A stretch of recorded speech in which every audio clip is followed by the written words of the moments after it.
الحنفية يعتقد الجنسية وقرارات تراجع وأيضا خصوص المفاوضات.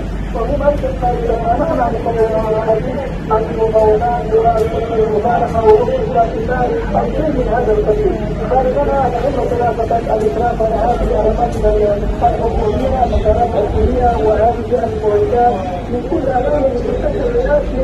عندما أرى أنا فقد أرى هناك ثلاثة من مسؤولين أكثر شيء وهم أيضا تأملت اليوم الظاهر لبيع الرسمي لم نجد ما عدا هؤلاء الثلاثة صاحت في التقنيات حتى كانت على أبواب مخبرة وهم فتحوها بطريقتهم وكسروها. المسؤولين السابقين الثلاثة الذين تتحدث عنهم المسؤولين السابقين خلال الإقامة بتسليم القصر الرئاسي لأحد قيادات طالبان وكنا ترابيات على الهواء مباشرة.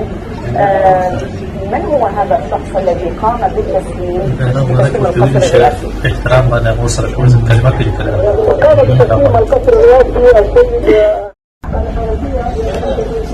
الحنفية وقرارات تراجع وأيضا خصوص المفاوضات.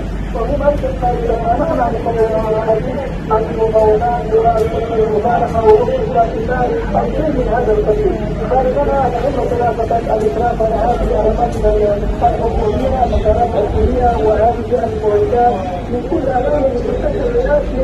عندما أرى أنا فقد أرى هناك ثلاثة من مسؤولين أكثر شيء وهم أيضا تأملت اليوم الظاهر لبيع الرسمي لم نجد ما عدا هؤلاء الثلاثة صاحت في التقنيات حتى كانت على أبواب مخبرة وهم فتحوها بطريقتهم وكسروها.